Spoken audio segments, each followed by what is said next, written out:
Hey everybody, Jason Burmis here, and I saw this story today about a cameo appearance by the ex-deputy director of the CIA in Game of Thrones. Now, before we get into the CIA, Game of Thrones, Hollywood, and a lot of things people don't realize about the connections, I do want to say I really enjoy the show. Don't worry, there will not be any spoilers here. I actually didn't even catch the episode where this is in. I'm going to watch it later today.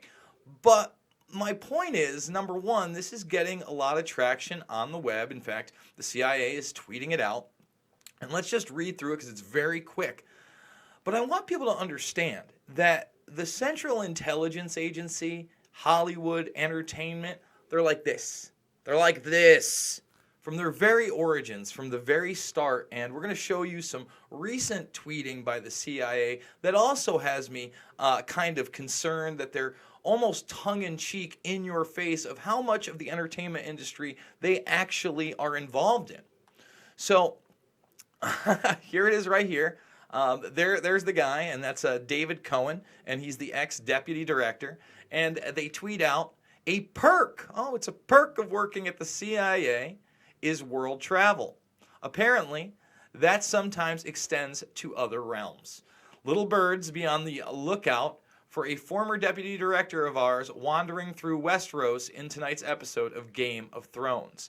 And the little birds is a CIA intelligence reference. So, way to blow my cover. The CIA took to Twitter on Sunday night to reveal how a former deputy director was going to be making a cameo this week in Game of Thrones. Gee, I wonder how he knows the producers. Or other people to get that connection. All right? David S. Cohen, who is now an attorney, has been hinting at the appearance on Twitter. They're always involved in these intelligence agents and politicians that leave or enter are often in law. Isn't that weird? They're all lawyers. They all speak legalese when they get to the top. It's odd how they do that. You seem to have good source to Winterfell, he said in a tweet to Playboy correspondent Alex Thomas, who was reportedly told about the cameo last week. So, just so everybody understands, Washington, D.C., the Pentagon, the CIA, they approve a lot. And in order to get their help for a lot of these military-type films or foreign films or intelligence films, you've got to work with them, period. All right? Now, this is back in, I believe, 2017 this came out. Since 2005, so this is only a 12-year stint, 1,100 titles had received Pentagon backing. Or I'm sorry, 900 from 2005. Believe me, it's actually higher than that. When you see shows like 24, here you go. This is a big top article because they know that Hollywood has been involved with intelligence for quite some time. Okay? And this year during the Oscars, they were fact-checking real versus real, R-E-E-L versus, that's as in the movie real, versus R-E-A-L as in real. And a lot of people focused in on, I'm sorry, not that one. We're going to get to that one right there. Whether or not vibranium was a real metal, that was the big pull there. And, obviously that's to bring people in. People realize the vibranium. But some of the other technology that they were talking about, sand tablets, panther habit, less slow blankets, and holograms. Holograms we know exist. And if you see what sand tables are, that was what was really interesting to me.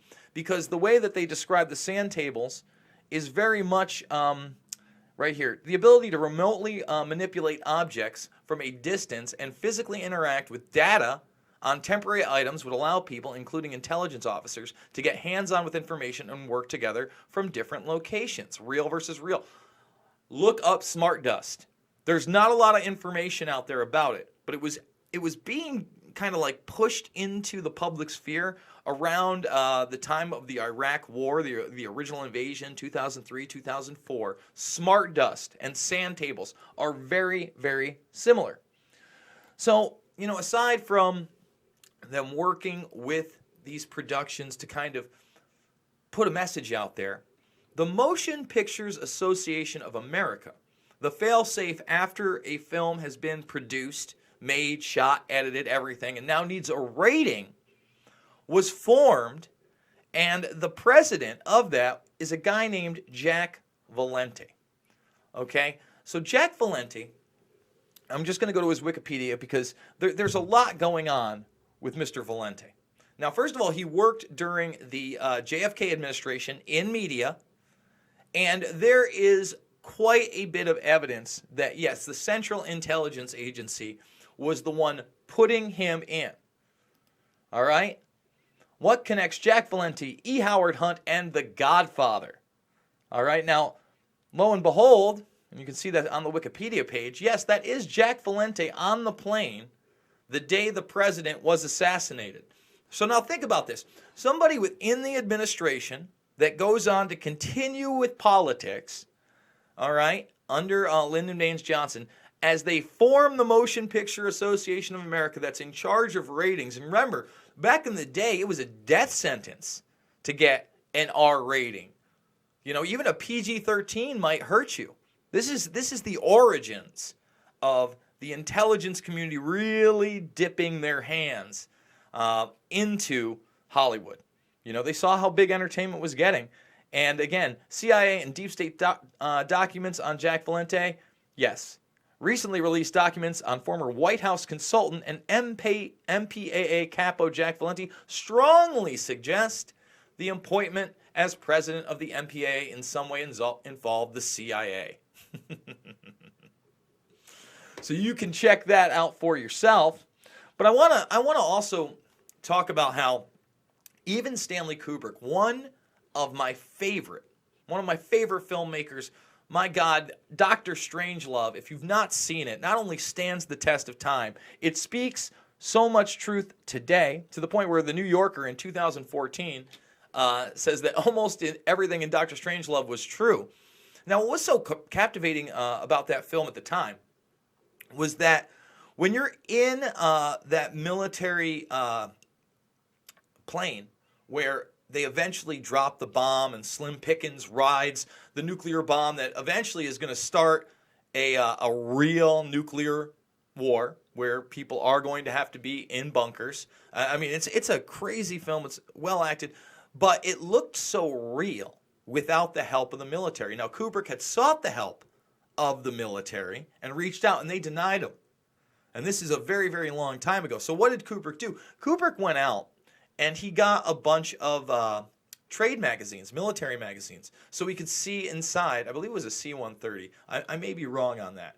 But he did such a great job replicating it. When these people saw it, they were like, oh my God, I can't even believe it. And then when he wants to make his opus, 2001, A Space Odyssey, one of the greatest films of all time, something that stands the test of time even today, something that really predicted things that nobody else had foreseen. If you go back and look at that movie, I mean, tablet computers, for instance, are just some of the things that you'll see in that film with incredible accuracy. Incredible accuracy.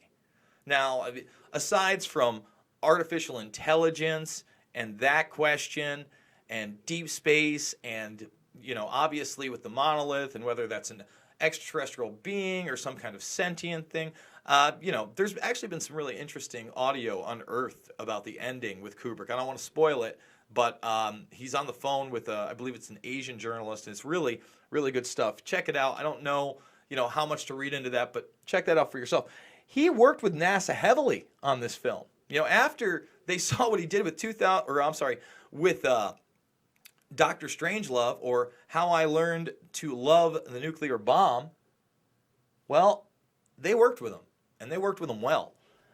And again, aside from Kubrick, who hinted at a very, very despicable, deceitful, odd, occultic power structure in many ways, right now, like this, with the CIA running promos and having them themselves in Game of Thrones, how they're still directing how films should be received, what can and can't go in them, how they're promoting their technology on Twitter during the Oscars while you watch Black Panther. These are very real things. They are very real things. And I felt like, you know, with that being in the headlines, it was something we should go over. Folks, if you just tuned in, you never seen this stuff, you thought it was interesting, please please, please, please subscribe. Go to We Are Change, Pulse Change as well. Subscribe there. Make sure to ring that bell for notifications. We just hit the 15K mark this morning. That means I will be doing a live broadcast, probably late tonight, sometime in the evening, where I go through the chats, answer all your questions, maybe even take phone calls. But I'm also excited today to do an hour-long live stream with John Fitch, who will be fighting for the Bellator title this weekend against Rory McDonald. We're going to talk a lot more than just MMA, so I'm super stoked about that. Guys, once again, please share this on social media and become part of the Burmese Brigade, man. Let's get down. Let's get this bigger so we can do more and more here. Thank you guys so much for joining me.